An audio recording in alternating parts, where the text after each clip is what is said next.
I'm Alicia. And I'm Maddie. And welcome to the Fangirl Diaries, a podcast where we talk about our obsessions, Reminisce about our teen icons, and explore the books, movies, and shows that made us the incredibly nerdy 30-somethings that we now are.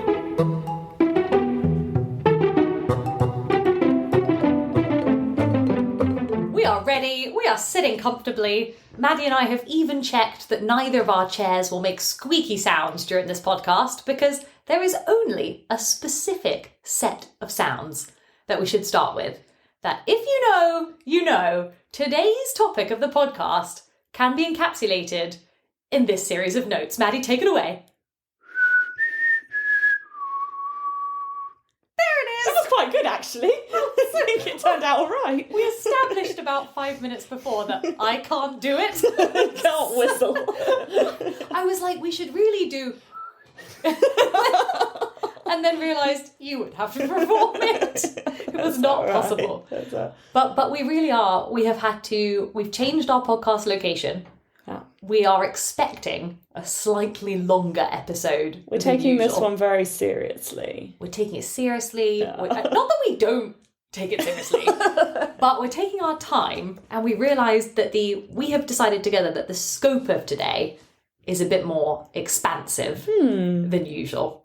Like, we just had a quick powwow in the kitchen, and we were like, we're going to do all four, aren't we? Yeah. It's just got to be all four. Well, have we even said what we're doing? No! If people haven't got it yet. Did no one get it from your whistling? We're talking about the Hunger Games. And we will be covering all three books. Hunger Games, Catching Fire, and Mockingjay, and there were 4 films that covered that same set of books. So we'll be covering the whole lot because we really felt like the whole point of these books really like comes together across the whole series. You can't really talk about just one part of it without covering the whole lot. So that's what we're going to do. Yeah, well, we could have done, but I feel like that would just be talking about an elbow rather than the whole body of something. And we have diligently reread, rewatched. So unlike some other episodes where we've said, okay, guys, we're just going to talk about book 1 or film 1 of some sort of saga. No, we're doing the big tamale. We're doing the whole thing. Yeah, and it's worthy of doing the whole thing. Yep. Definitely. So I guess we should say, though, if you've not read the whole thing or you're worried about spoilers, don't listen. There will be spoilers. I would also encourage you to read the whole thing or watch the movies. They're great. Like, for sure. Just do it. So go away. Yeah. As usual. I don't think we've done a spoiler-free episode, at all. No, we couldn't get into the depths of what we want to talk about, so. We assume that if you love this kind of thing, you're here listening to this because you want to get nostalgic and that you know what the topic is. Like, you've read these books, you've watched these films, and you're going to sit with us and go through them in excruciating detail. So, talking of getting nostalgic, how do you remember first encountering the Hunger Games? From you. Oh. Definitely from you. And thank God. So this is actually also a slightly different obsession of ours because this was not when we were at school. Although you think you read it at school. I definitely read at least the first book at school in 6th form, but you're right, they kind of came out as school was ending for us and going on into university. I'm like, how did I not get a copy of this from you at school? Because you showed up with it at my room at university. Right. We should say that neither Madeline or I shook each other off after school and went to university together as well. And Madeline showed up at my university room literally brandishing a copy of this thing. And I thought, like, any recommendation from you, I just had to pause what I was doing. Yeah. And thank goodness, because, I was right in the middle of what was a literature degree. So after terms worth of Dryden and Milton, and I think I might have just finished The Fairy Queen, which sounds like something fantasy, but it's not quite what we normally talk about. And you showed up with this book where I think you just said, just read it. You might have even asked if I had any plans. Yeah. I think you told me to cancel them. Yeah. And I did, and I did not come out of my room for like 2 days. I don't remember this, but I mean, it's perfectly reasonable. It's perfectly reasonable. And yeah, I don't remember exactly where I found it, but I remember, yeah, I maybe it was something like I read the first one when we were at school, and then the second one, I was so excited to read the second one that I was like, I need to get Alicia on this because now the second one's coming out and like, I need to get you in it. I think that's probably what it was. It might also have been that the film had been announced. And so you were sort of minded to return to a book you knew was awesome. Yeah. Suddenly the world had decided it was awesome. Yeah. And we were probably going to have to see the film together. So you needed me in the squad. Yeah. Knowing what this was about. And I'm pretty sure I text you on, like a Nokia something. No, oh my God, at that point I had a BlackBerry. Oh, nice. It's just so weird. Text you like, Madeline, this was amazing. Yeah. We need to see this film immediately. Mm-hmm. And then I tried to spread it to everybody else, but they were busy with Dryden and things, and no one else wanted to read it. And I would have been reading them alongside my maths degrees as like something actually, exciting and fun. Yeah. So. Well, we've already established on a previous podcast that you were sort of half doing the maths degree and half watching 8 seasons of Supernatural. Yeah, it's true. This was a necessary distraction. Yeah. But it was a really nice, it was almost nostalgic in and of itself then, because it really felt like the peak of the time that we were able to solely dedicate to our fantasy, film and TV obsessions had very much been school. And at university, because we weren't living together at university, we were sort of in separate spaces. And I remember everyone else around me, I thought, oh, these are sort of the adults now. Serious people These who are want serious to talk people. about serious things. Yes! And I thought, this isn't quite the same. So when you came and brought me the Hunger Games, and it was a return to that, it was young adult fiction. Yeah. It was a return to a teenage space. How old is Katniss? 16? Yeah, something like that. Something like Maybe that. a little older. Yeah, 17. But yeah. We should probably say here that detail is not what Madeline and I do this podcast for. We're just here to be fangirls about Vibes. Please, yeah, vibes. Please don't message us afterwards like, she's 17 and 2 months. How did you know this? We recognise there are people who are more obsessed with this than us. But yes, it was like a breath of almost oxygen of, this was what I loved. So it was actually at university you brought me that. And then for another time, do you remember during finals you showed up with Game of Thrones? Well, yeah. Yeah. You're like, yes, I did that to you. You just showed up with this box set, like, for when exams are over. You have to enjoy it. Anyway, so Hunger Games, shall we do a synopsis and then we should say what our structure is going to be for this? Because we did decide that. Yeah. All right. Well, The Hunger Games is a dystopian young adult trilogy by Suzanne Collins, released between 2008 and 2010. So yeah, exactly as we were leaving school and going off to university. The books are set in Panem, which is kind of loosely suggested to be the remnants of a completely collapsed North America. The country is split into the capital where the elite live, and then the 12 districts, and those each serve the capital. And in payment for some kind of previous uprising, each district must supply a boy and a girl each year as a tribute for the annual Hunger Games, where each of the tributes fight to the death, broadcast live on television for the whole country to watch, until just one of them survives. And so we follow Katniss, who is one of those tributes from District 12, who actually volunteers as tribute to save her sister. That's right. Her sister is picked, isn't she? And she's very young. She's 12. It's like the 12. First time she's eligible to be picked. So these are children. To be picked for the Hunger Games, I think the age bracket is 12 to 18. Yeah. And the book establishes very early on that you have an obvious advantage if you're in the older age category. Yeah. And that some teenagers, the ones they call the careers, even train for this. Yeah. So when Katniss's sister is picked, they pull the names out of a hat, almost out of it. Yeah. It's that kind of system. When Prim is chosen, and Katniss volunteers in order to save her. Yeah. So you can take someone's place. That is the iconic start point of the trilogy, isn't it? It is. And I think it's in this district, in District 12, they're like the poorest district. They're like absolutely starving. They are not the type that are training up their kids for the Hunger Games. Those are like the more wealthy districts. These people are downtrodden and just like barely surviving, and they've never had people volunteer. So yeah, that kind of instigating action is what like kicks off our story with Katniss. Why did you love it?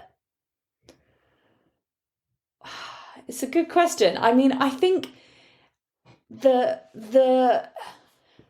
it's much more serious and political and deep as a story than it might come across from like the media that has surrounded it. It's kind of this like, it's been hyped up as a huge blockbuster, which it is, but it was really like raw and real. And when you're reading it, it's dark, and it is aimed at young adult, but not in like a talking down to kind of kids kind of way. It really like says, okay, what would truly happen if these children were fighting for the death? Mm-hmm. And then, you know, it doesn't sugarcoat anything.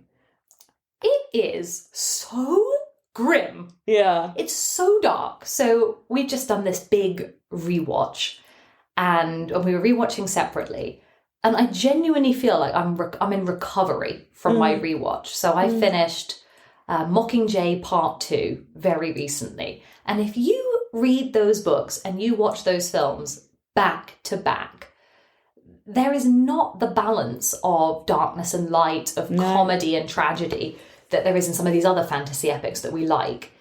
It is grim. I would be hard-pressed to think of any real moments of lightness in that film. It's an onslaught of death and violence, and yes, there's a lot of action, but it's firmly in that dystopia genre. Yeah. It's much closer to, and it belongs in a group with, things like The Handmaid's Tale. Yeah. Rather than, we were saying earlier, it's done a bit of a disservice by the fact it's grouped with titles like Twilight. That we love. Yeah. We love that, but it's different. And I think part of that comes from the fact that there is a bit of a love triangle, and that is part of especially the first, I guess, and second book's plots. But ultimately, the core of the story is not about that love triangle at all. No way. And so I think when the kind of ideas and concepts of books are then marketed into a movie, and the trailers, and you know, you've got beautiful people playing all the characters, and it gets turned into like, oh, this is about, you know, Jennifer Lawrence running around. Yeah, and is she going to choose the blonde one or the dark-haired one? Or Liam Hemsworth. And actually that's like, it's definitely not what the books are about, but it isn't even really what the films are about either. The films do a very good job of getting across the grimness and the seriousness of what they're trying to achieve. So yeah, I think it took a lot of the concepts that we liked, but yeah, made them more serious and political as well. I really hope teenagers are reading it now, because I think it stands up. I think it has incredible value. I think it's representation of an oppressive structure and an oppressive society. And we like these kind of books where there is a fantasy structure that specifically splits a fantasy world into, we're all about these concepts, like a book that has different districts, different divisions. We were comparing it and have compared it to the Windsinger trilogy. Yeah. We obviously have to talk another time about Divergent. Yeah. That whole series. But anything that has that wonderfully structured fantasy scope of an oppressive system that our heroine gets to attack from the inside, and you get to watch it crumble. Yeah. Oh, I'm all about that. Yeah. It's so enjoyable to read. Well, I think also what's interesting is, you know, Katniss in some ways can be seen as this like kind of almost like stereotypical female action. She's powerful and she like doesn't do what people tell her and she's gonna, you know, fight against the insides. But again, there's just like so much more that makes her more real and relatable. You know, she's really good at hunting, but she's not really good at hunting just because that's cool. She's really good at hunting because her family are starving to death, and she is the only one that can go out into the woods and find them a rabbit to eat to keep them going. It's like everything is justified. You know, it's not just like this we've created this like awesome badass character. Like it's all happened, like it's all justified and done for a reason. Like it's just really well written. She has been pushed to this place, hasn't she? Yeah. That she is it's almost as if the writing strategy is Katniss does X because of Y. Yeah. So Katniss is an amazing hunter because she's starving. Yeah. She doesn't just wield a bow and arrow for fun. No. Katniss volunteers for the Hunger Games because otherwise her sister is as good as dead. Yeah. Katniss has to defeat the Capitol because the Capitol is killing everybody else. Yeah. So she's not a hero or a heroine by choice. The book completely sets up this structure where she has to respond all the time. She didn't wake up one day and think, I'm going to start a rebellion. She's our favourite YA hero. Yeah, and she's not like the chosen one either. No, even though she becomes a symbol of the revolution, almost is manipulated into it. But she is not in any way better than anyone else, like some inherent like amazing trait that she's naturally got that makes her the chosen one. There's no prophecy. There's no there's no external force that is making her better or more special. She's not chosen.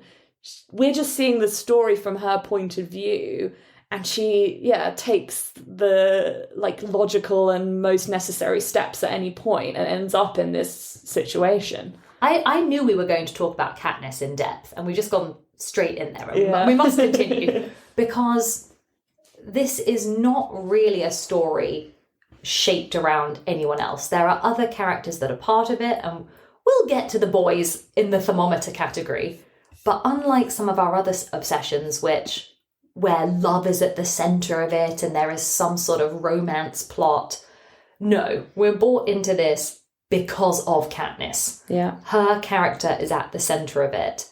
But she's a really problematic character. Sometimes I don't like her. Yeah, she's not meant to be particularly likeable all the time. But you are meant to understand her motivations. I think that's what we're saying, right? Yes. She's a very, you can see why she's taking the decision she's doing. Yeah. Even if she's not always perfectly It's very risky writing because, especially in the books, there are genuinely some times when I want to shake Katniss and be like, come on, you're being so annoying. Yeah. You're being really moody, you're being really snappy, you're constantly grouchy at these other people who are trying to help you. Yeah. And for anybody that has read the Sarah J. Maas book, she has a bit of the Nesta Archer on. You come to adore her, but sometimes you just think, come on, be nice. Play nice. She's not nice. She's not nice. She's a difficult character to like, but at the same time, we have to root for her because being on Katniss's side is quite literally being on the side of good against advancing evil. But she's also an action figure. Yeah. In a way that some of the other fantasy or YA or these kind of teen heroines aren't at all. Like we talked about Bella before. Yeah. Who's falling over at every second. She's just hurting herself all the time. She constantly has to be saved. But I wonder if we could have had Katniss if we didn't already, once we started to have the slightly interesting girl boss 90s that gave us my idol Buffy and we had Lara Croft, these kind of characters. Katniss is an evolution of the female action hero in some sense. Yeah, I think she is, but I think the added kind of complexity with her is just that she's like that because of necessity of the life that she's been kind of dealt, and not because it's cool and badass. But I think because the audience warmed to. Like, these books sold bajillions. Yeah. People huge. went nuts for them. Yeah. But I wonder if a publisher or just Suzanne Collins had a conversation with herself when she thought, I wonder if anyone is going to like this character. but they did. And without her, I similarly wonder if we would have got, whether the Star Wars films would have had the confidence to introduce Rey, or we get Feyre, or these slightly...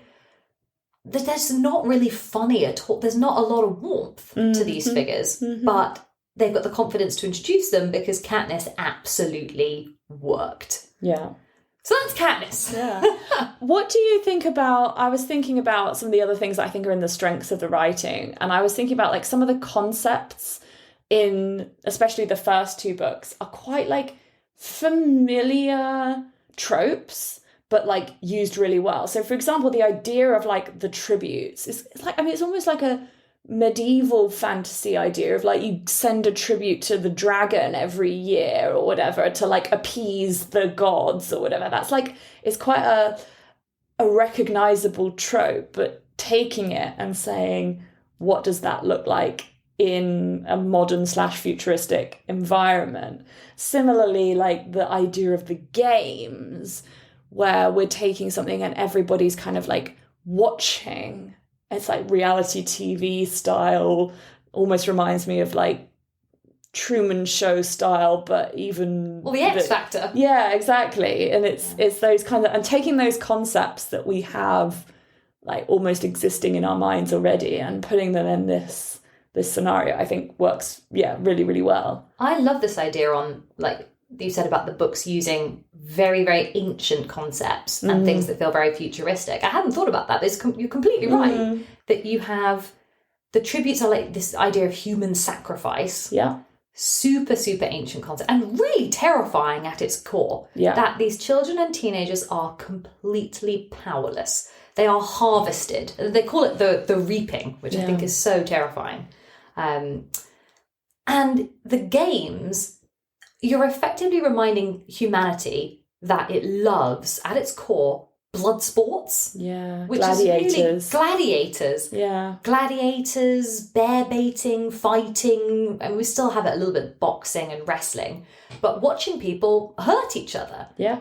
And splicing that together with a reality television format where the dates you read out that these books were produced and the films were produced, now we're so acclimatized to reality television. But when we were teenagers, there really only were a couple of these shows. We're talking about when there were far fewer channels and everybody tuned in to watch The X Factor, Pop Idol, Big Brother. The one or two reality TV shows there were, you really did have the entire country engaged. The spectacle of watching real people and how they would react to certain situations rather than scripted television. Yeah, absolutely. In fact, I wonder whether that's one of the only things in the book that isn't going to hit a contemporary, like a Gen Z audience in the way it would have hit us millennials. They watch real people on their phones all the time. All the time, because you have social media. Yeah. Whereas in Panem, the remarkable thing is that all the citizens of Panem are glued to their televisions, watching the entertainment that is the Hunger Games. No matter whether they came from the capital or from District 8, 10, 12, even the people whose children are being taken are still watching this stuff. Yeah, and it leans on all those concepts. So where you used to vote for your favourite in the X Factor, people used to group together to vote. In the Hunger Games, there is the element that you can sponsor a tribute. You can send them. It's so mad. You can send them gifts to stay alive. Yeah. So maybe we should focus on the concepts of the games. And we should say that we intend to split this discussion into really books 1 and 2, which have a similar structure, where in each of those books you have a Hunger Games take place. And then book 3, we're going to talk about separately, which becomes films 3 and 4. We can whinge about that separately. We're going to get to that. That really is the revolution. Yeah. And it goes in a slightly different direction. Yeah.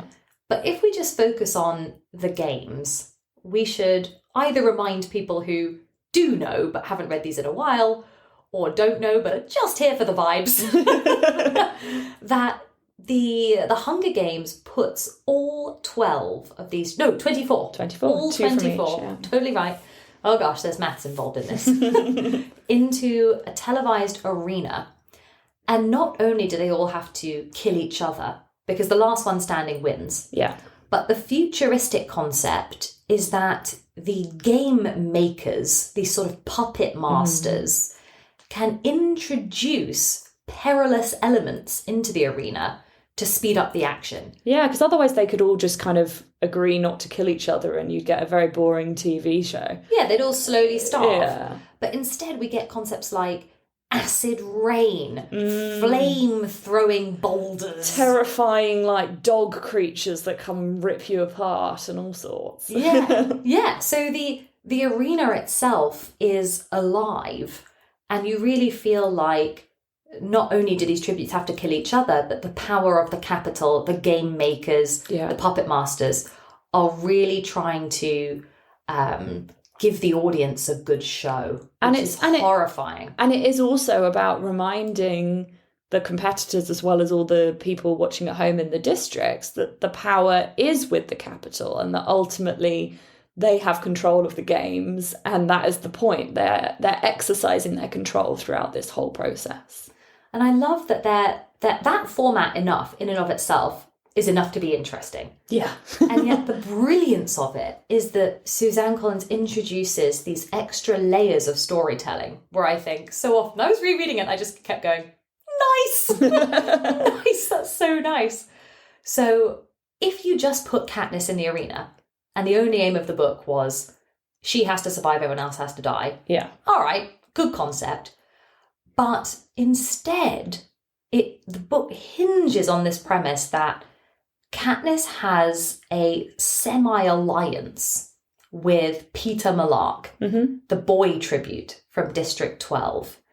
And Maddie, what do they sort of decide to do in order to attempt to survive in the first Hunger Games? They kind of decide and they kind of fall into it by realising what's happening. But they essentially create a story around themselves, a love story, in order to gain the kind of interest and favour of all of those in the capital who are watching. People watching the TV are going to be so excited about the idea that not only are these poor children having to fight each other, but there's a love story going on at the same time. What's going on? So they sort of half truthfully, half faking it, play out this kind of young love on TV in order to, and quite successfully, in order to, gain viewers and to gain the capital's interest in order to keep themselves alive. It keeps them alive in several ways. They get all sorts of medicines and things sent down to them in specific circumstances when they're about to die, because people want to keep that story going longer. I thought that was so clever. The fact that the book has the characters realise the mechanics behind reality TV and play to them. Yeah. But the stakes are so high. Yeah. This isn't just winning in an audience vote or winning Love Island, although I guess sort of similar.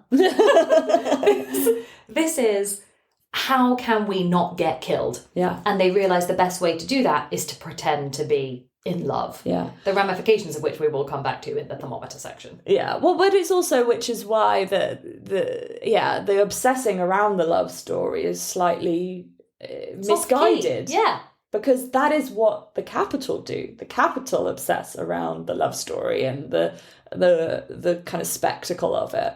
And actually, that's really not what any of this is about. That's so true. The book forces us to react to or be aware of our reaction to Katniss and Peter as if we were the capital. This book should be on the A-level syllabus. I know. It's so good. I don't think we've ever got such analysis out of it before. I know. But although, I mean, it is worth mentioning that the book that was certainly on our A-level syllabus and still is Margaret Atwood's The Handmaid's Tale. So which is equally terrifying, perhaps more terrifying, but absolutely, I say in the same genre. Definitely in the same genre.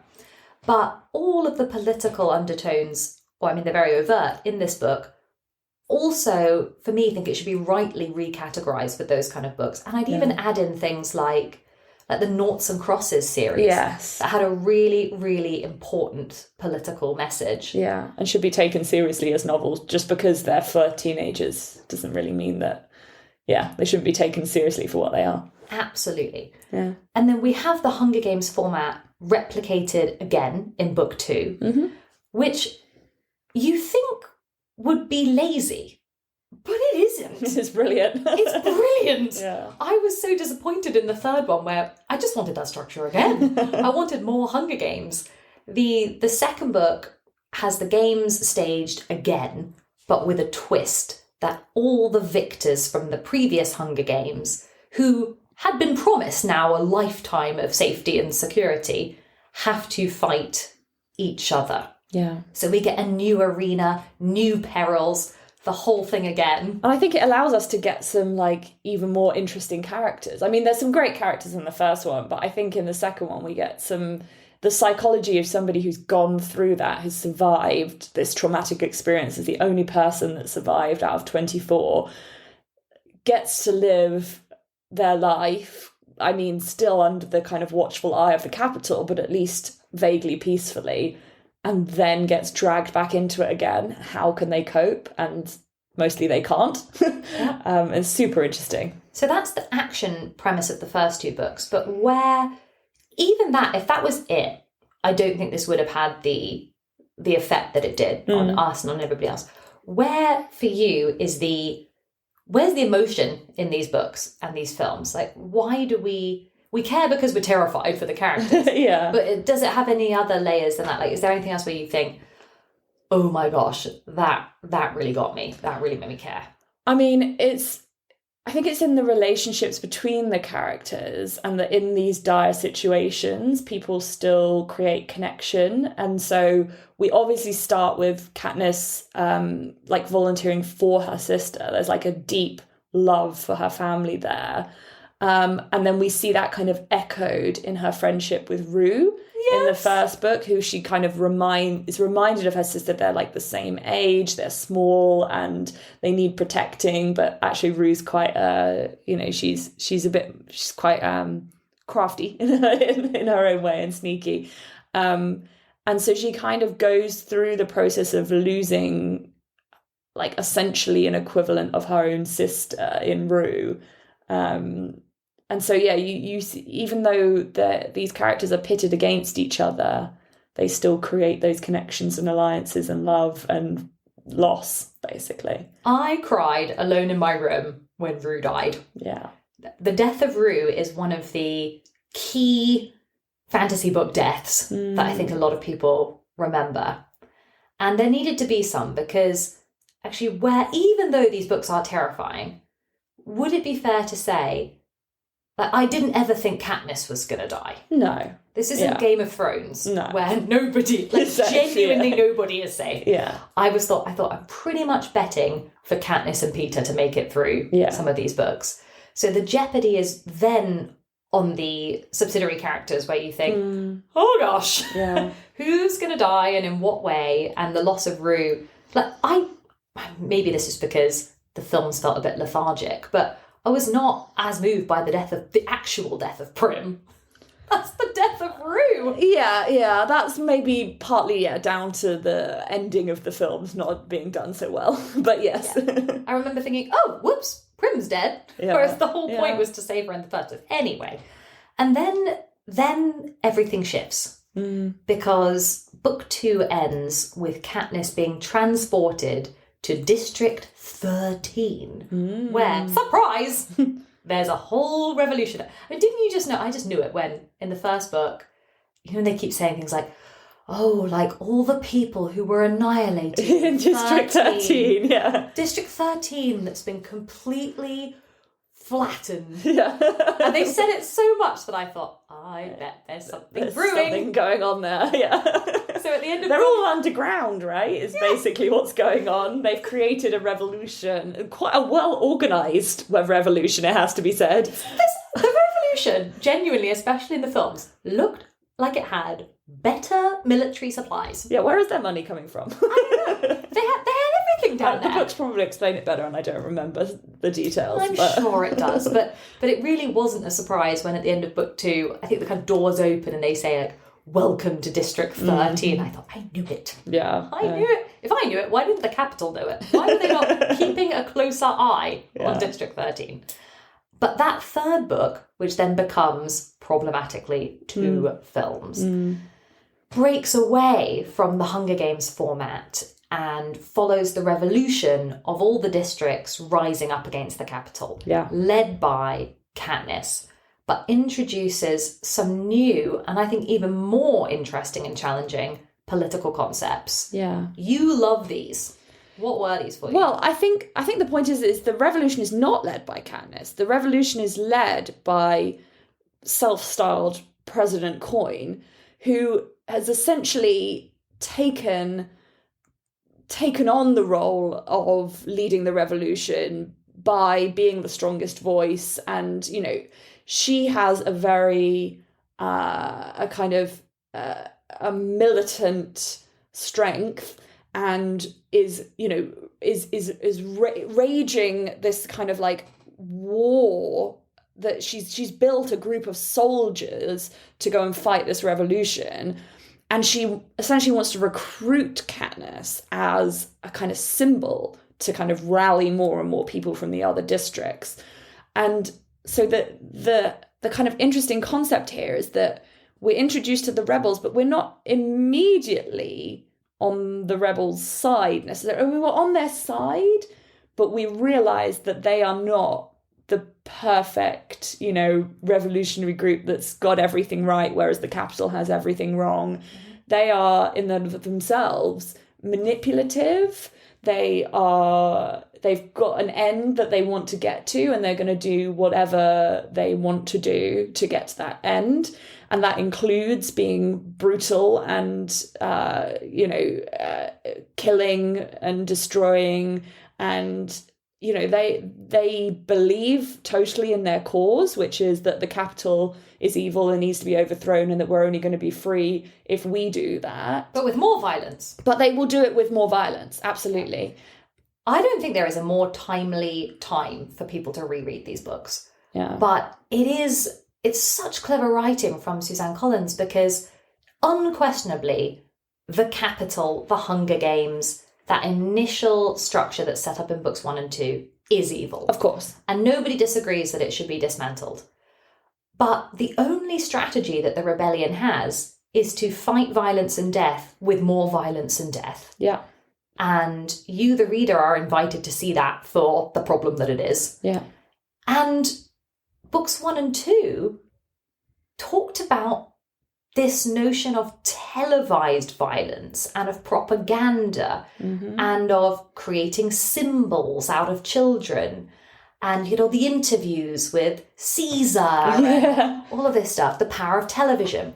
And the same thing, the rebels spend the whole time trying to create Katniss as the Mockingjay, down to the very costume that she wears, the televised script that she reads. It's so uncomfortably close to the same tactics that the Capitol use, and you spot it, right away. And Katniss spots it and is sceptical, but she also knows that she's on their side, and therefore kind of, even though she doesn't like it, in many ways she goes along with it. I think that's why I find the books genuinely so grim. It's easy to say that they're dark and they're violent, and it is just death, fight. But it's also because, as a reader and as somebody who just adores fantasy, sometimes I find it a more comfortable read if I think, oh, here we are with Legolas and Aragorn and the good guys. And that's not the case here. Yeah. I can't find a group, apart from literally just Katniss, who I feel safe with as the reader, thinking that this is where my loyalties are supposed to lie in this book. Everybody is problematic. And really the only message that you're supposed to take away is that violence cannot be solved with more violence. Yeah, and that when you displace a huge regime, even a terrible, terrible one, what comes next in its place is not necessarily by default going to be a utopia. Just because you've destroyed the evil, you're not going to just magically create a utopia. You're going to find that people are people, no matter where or who they are, where they've come from, and that people have a thirst for power, at least a certain percentage of any population do, and that they will use the situation to grab control as they want to. And that if the districts who form the rebellion have themselves spent years and years watching and cheering on the Hunger Games on their televisions, they're going to employ a similar kind of violence even to overthrow the system that they supposedly hate. Yeah. It's a difficult read, it's a difficult watch, and maybe on that note we should go to the film adaptations. Yeah. What do you think? I mean, we've both rewatched all 4 films very recently. What do you remember thinking when you first saw them, and what did you feel now? Okay.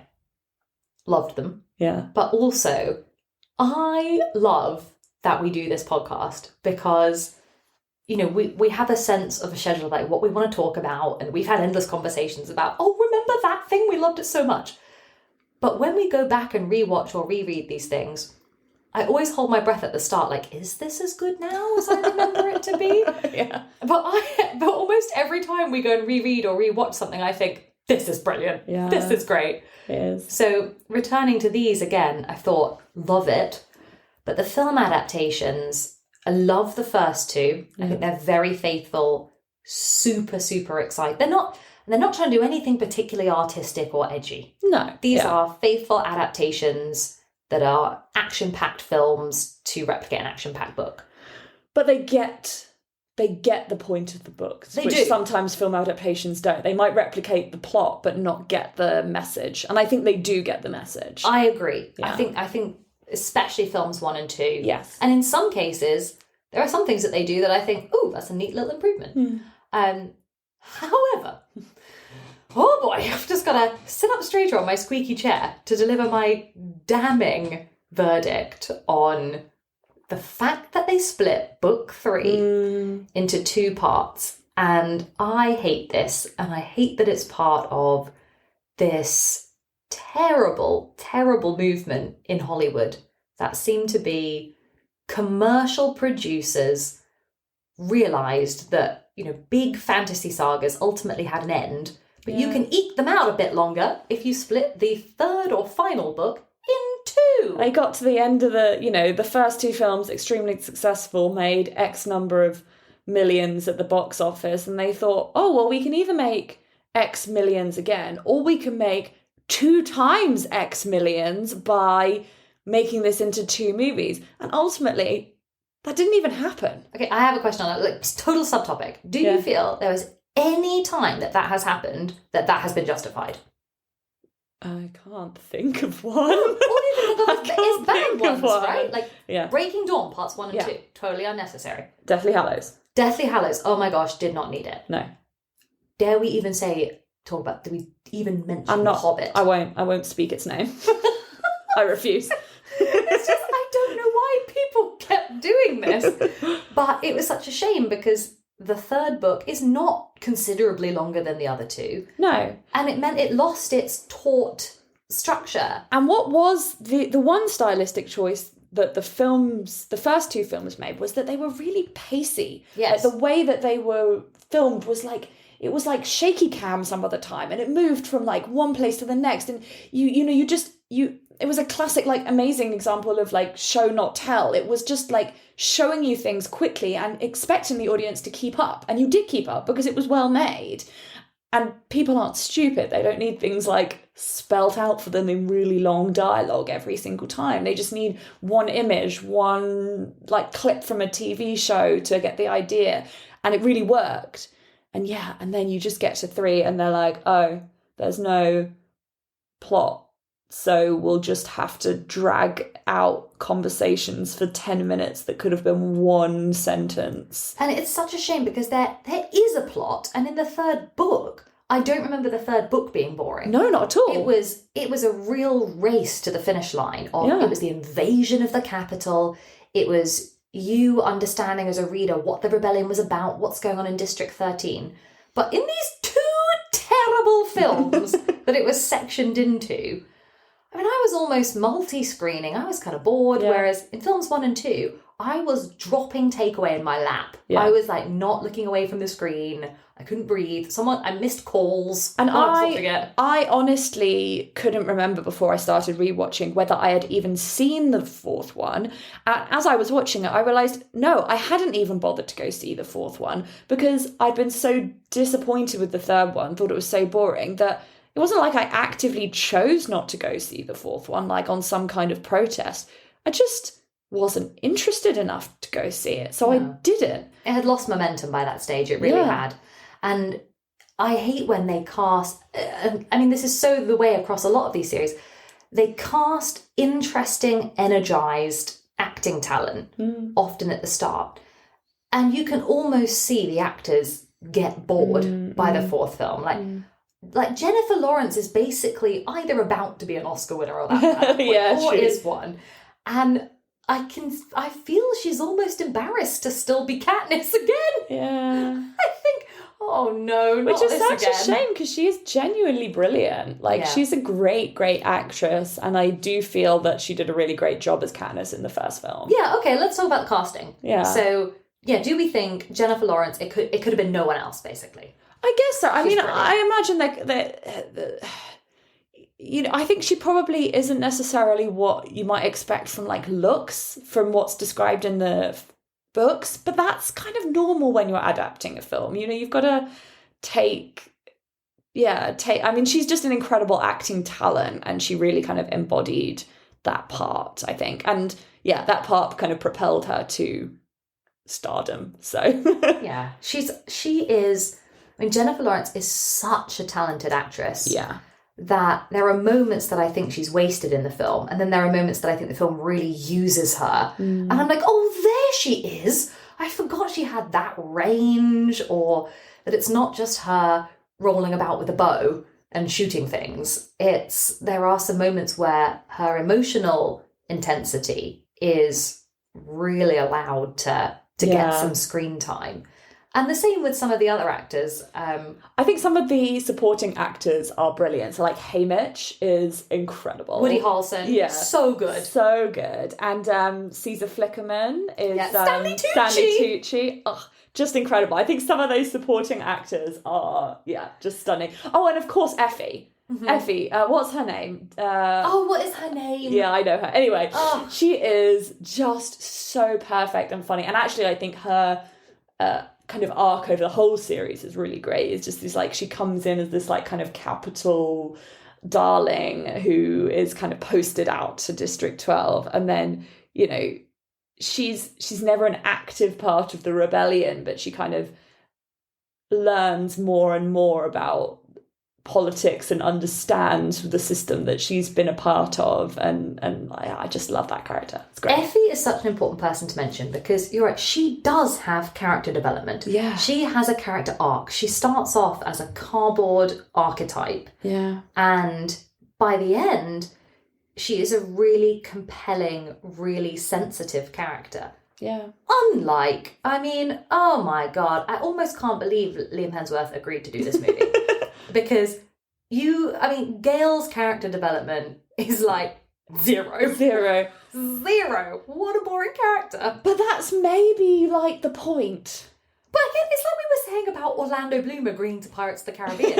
How do they get these actors to agree to give 4 years of their life to stand around and say things like, incoming missile attack, Katniss, you can't go. Oh my God. He thought he was the heartthrob, I think. And yet, as we have said, the romance really doesn't matter. No way.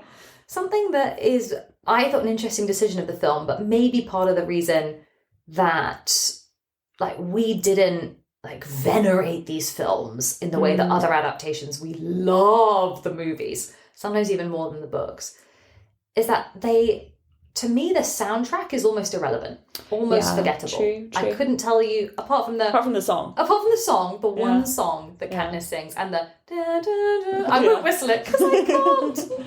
But this isn't something where there's any kind of recognisable soundtrack. No. And also, they didn't choose to use modern music in the way that Twilight has all these contemporary bands.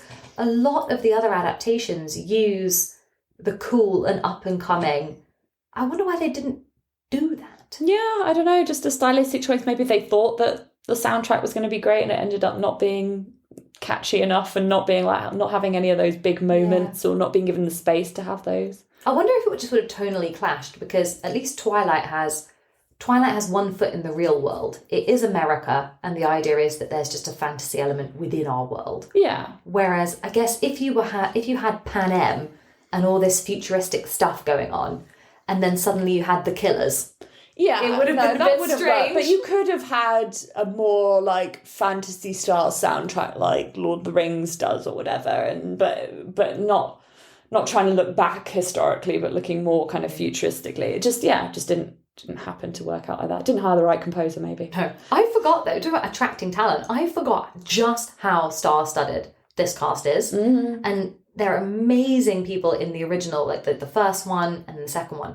But it's almost as the film series goes on, they just went nuts. They just tried to get... I was rewatching it like, oh my gosh, half the people from Game of Thrones are in it. I was like, there's Natalie Dormer. Gwendolyn Christie was in it for a sec. Yeah. And then they get like, I can't believe Philip Seymour Hoffman did these movies. Yeah. Julianne Moore is in it. And it is a little bit like the Harry Potter films, where I feel as if just a general memo went out to everyone in Hollywood, like, if you're interested in being in these movies. They had the money, I guess, by There's that point. a part for you. Yeah, they absolutely did. Yeah. So, shall we put the films and the books together and go into our categories? Let's do it. So, which one should we start with? Should we start with our thermometer? Oh, yes.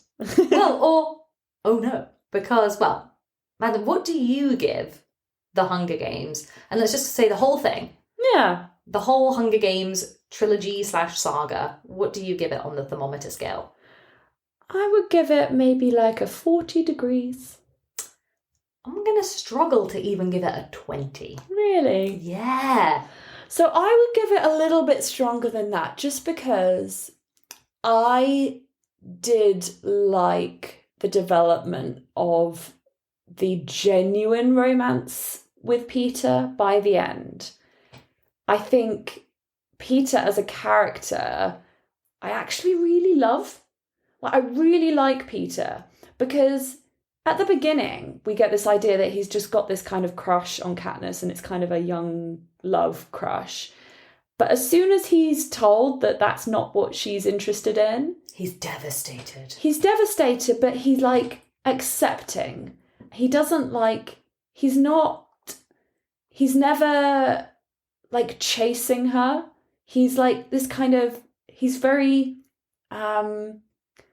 he's very... I think he's very clever. So, like, he then realizes what he needs to do to use the situation. And especially in the second one, like, with his announcement about the baby, I think it's, like, the most genius move, like, from what we were talking about with the, like, how do we use the spectacle? How do we manipulate these games? He is the one character that most understands how to manipulate the game to his advantage, because he's not like a, super like violent guy that's going to be able to win the Hunger Games by killing all the other people around him. He's like vaguely strong and has some ability to like disguise himself, whatever. He throws flour. Yeah. So like he's fine, but he knows he's not going to win. Well, at the first he thinks he's just not going to win. And he understands that and accepts it. But then when he kind of like is able to use the romance, I think he realizes how he has to manipulate the situation and use the situation, especially in the second book. We don't give Peter enough credit for being basically the brains of the outfit. Yeah. But Katniss doesn't give Peter enough credit for being the brains of the outfit. And one of the very few issues that I have with these books, and part of the reason I'm giving it that low a score on the thermometer scale, is that I find Katniss as a character to be emotionally unavailable when it comes to her romantic relationships. And it frustrates me because she has these two hot guys absolutely fighting over her. Incredibly not physically. I don't think they have they have a very gentlemanly conversation. Do they? Don't they? Yeah. I think Gale and Peter have that little chat in the sewers where they each say to each other, but she loves you, dude. Yeah, no, she loves you more. It's okay. You have to survive. She'll pick you. And I'm like, what? What? But Katniss spends most of the book, and the book, we're in her head, so we get a little more than we do in the films. But she spends a lot of time in the book really brushing over her. She's almost disinterested in her own feelings towards Gale. Yeah. Disinterested in how Peter makes her feel. To the extent that it was annoying me. She often says things like, well, something about, I looked at Gale that way once, and then I just dismissed it. Or, I looked at Gale this way once, but that could never be. I'm like, Katniss, but do you think, come on. Do you think that's part of, the reality of such a brutal situation? Yes. That she just has to kind of think about her own survival and not really much else? Yes, it is. And that is why fundamentally it works, because these books are so dark and so violent that I suppose the message is there isn't really space for a super sexy love story plot here, because this is just, how do you not starve? How do you not die? How do you not get killed day to day? And yet you would think from a lot of the marketing around the movies is like, are you choosing Peter or Gale? Are you a Peter person or a Gale person? It's like, neither. No. Katniss isn't that interested in them. And I'm not that interested in them. It's not even that there's these two amazing guys. Well, okay, it depends how you look at it. The way you were just quite rightly describing Peter, who gives her space, who's really respectful, is going to wait. He is a walking green flag. Yeah. I like my fantasy men covered in red. Yes. so neither of these guys. But this is the thing. In theory, Gale should be the one that we are all over. If we're looking at our kind of who we normally like our stereotypical person, you would think we would be Gale people, but there's nothing. I was expecting it though. From the first book, the minute Gale is introduced, I thought, here he is. Yeah, this is your guy. Here's the hot, tall, sort of moody, sexy hunting one. Oh no. And then the book introduces us to lovely baker boy Peter. Yeah. And I think, where'd the other guy go? Yeah. And then anytime Gale does come back, he's just, I think he gets no character development, basically. None. Well, except for the ending, which is that ultimately he was deep in with the rebels. He was deep in on Coin's plans.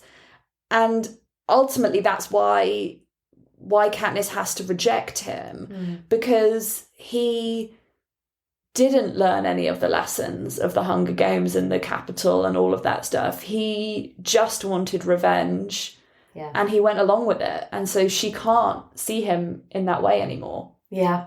But I feel about the romance plot the way I feel about the... I was saying I don't know whose side I'm on fundamentally. I can't be on, obviously not on the side of the Capitol. I can't really be on the side of the rebels. But with the romance plot, because Katniss isn't sure who she fancies, I'm not sure who I fancy. Yeah. because we are Katniss. Yeah. So she's semi-disinterested in Peter. She often forgets about Gale until he's right in front of her. And so we are experiencing these two boys the same. It's the complete opposite of being in Bella's head. Yes. Where Bella is obsessed with Edward. So we were obsessed with Edward. Yeah. And even any kind of romance scenes in the book and in the film are so tepid that I'm almost embarrassed by them. In the films, I almost can't watch it. Anytime any of the actors kiss, it is so lacking. It feels like they're meant to be kissing because that's what they think they're meant to be doing, rather than and I think that is what Katniss is doing. Mm-hmm. She just feels like, I'm meant to kiss Gale now because I'm kind of with him. If we give it any credit, if we give it credit at all, and let's, because that's the point of it. Yeah.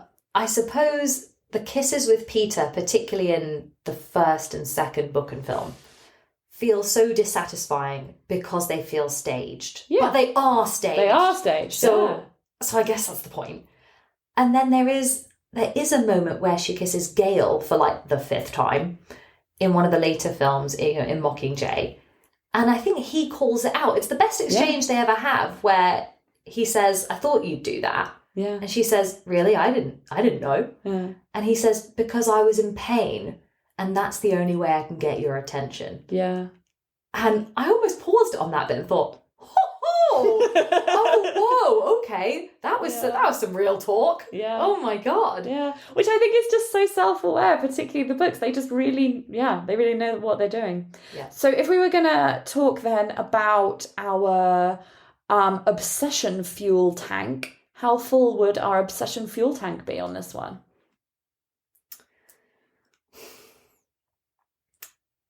Oh, a third. Interesting. It has got the material in there of the fantasy world structure. Yeah. The world building is clever. Yeah. But it isn't the kind of expansive world building like in, this isn't Westeros. Yeah. This isn't Middle-earth, where we've got these really, really different races of people and histories and languages. It is just effectively, once you've grasped the concept of the districts and the structures, we can kind of get going. Yeah. It's not interested in maps. You don't have to learn very much. But it also invents its own vocabulary. So we get the reaping, the concept of the avoxes. Oh, yeah. There are some really, really neat bits of thought and bits of naming that go on in there. So that's why I'm giving it the third. Yeah.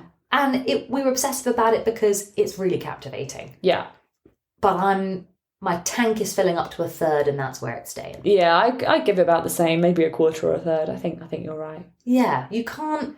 This isn't the kind of thing that inspired the kind of obsessiveness of you and I that some other things did or do or will in any way. But I'm sure some people decided to go to archery lessons or whatever based off of it, but maybe that's probably it. That's so true. Do you remember when we tried to do archery? I remember going to archery at uni one time. Nope, I was thinking earlier than that. Oh, really? When? Yes.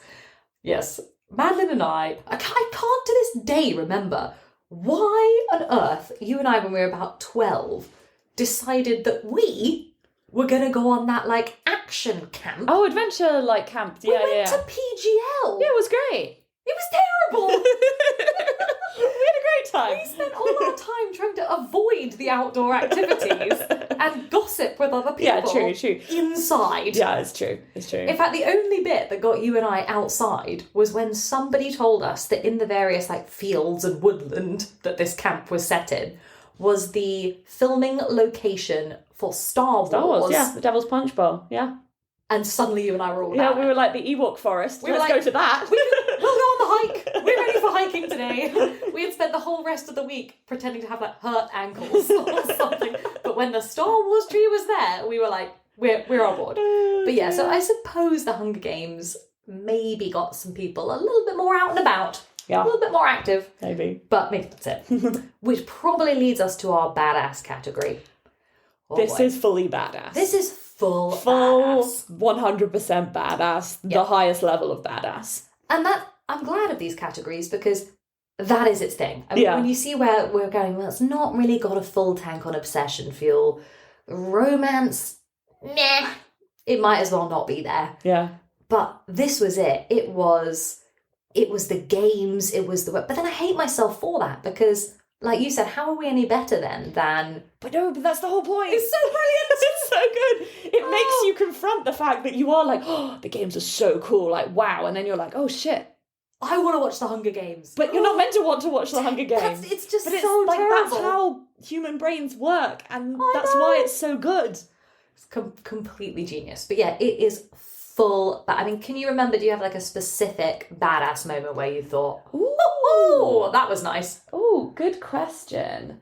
I guess there's all of the stuff around at the end of There's the whole of the what's it called, the cornucopia? Yes. The cornucopia, which is this like place in the middle of the arena normally, Where they have all the supplies. They have all the supplies, and so there's this like idea that right at the beginning of the Hunger Games, the kind of strong ones are going to kind of try and get to the stuff. Like they're going to want to try and get the weapons and the supplies. They're going to keep them going. But by pushing everyone towards these supplies, you're going to end up with these fights. And, some people will say, well, I'm not getting involved in that. I'm going to immediately run. And it kind of, it's this like,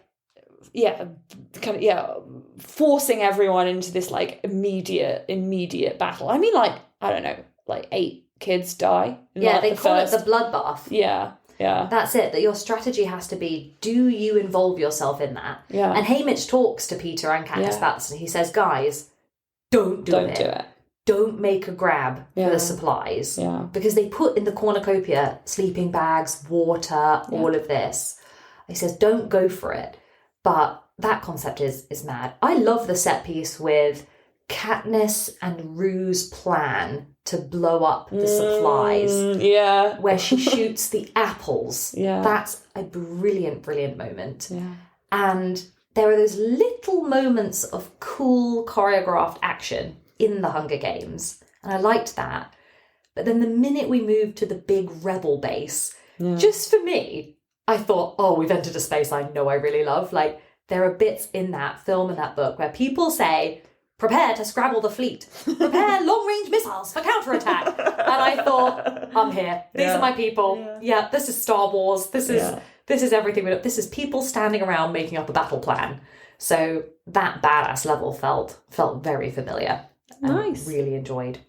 So that is our Hunger Games. That's our Hunger Games wrap up. Yeah. We were right to eat dinner before. Yeah. We thought that would be a bit of a big one. I know. And I mean, the reason that we've kind of decided to do this episode right now is because there's actually a new film coming out. And I think we're both really excited to go and see it now, having kind of gone back over this obsession. So the next film is based on a prequel book, which neither of us have actually read, we have to admit. Maybe we should, but... Okay, we have to go and see this new film. Yeah. We absolutely have to see the film. But I'll be... This sounds like such a boring thing, but I'll be really interested to see how it like performs commercially, because when the original Hunger Games films came out, there was no question that these books were a smash sensation. Yeah. And I'm so interested to know whether the generation that are like literally 15 years younger than us are into this. Are people still reading this? Are kids going to go and see this movie? I don't know. So it's The Ballad of Songbirds and Snakes, I think is what it's called. That's the one. And it's set, at least 60 years before the current Hunger Games, isn't it? It's in one of the very early games. So yeah, I'm super interested to see what they can do with that concept. I think it's essentially the origin story of President Snow, who is the ultimate bad guy in the kind of modern day, in the real sets of movies. So yeah, it seems like the kind of thing that if they do it really well could be a really interesting concept, and I want to know whether they can. So we have watched the trailer. Yeah. And I know now that this film is going to mess me up, because it's going to confuse me. It's going to try and make me fancy President Snow. And that is just not a good space to be in. No. I'm like, no, although that was very successfully done with Anakin. Yeah, it's true. That worked on me. Yeah. I was like, I will overlook the fact that this man becomes Darth Vader. Yeah, it's fine. True. It's true. I'm fine with that. It's true. So yeah, no, I think a good one. I think I'm very excited. So yeah. And the nostalgia factor, they've brought in the da da da da back, and the song is back. So it I hope it's trying to engage a new audience, but even just from the trailer, I could see it's really calling out to you and I, the original watchers of the original films and readers of the book. So that is going to be a fun one. You've been listening to the Fangirl Diaries. Follow us on Instagram at Fangirl Diaries Pod. And do share us with any of your friends that you think might enjoy the podcast, and rate or review us on Spotify or Apple Music.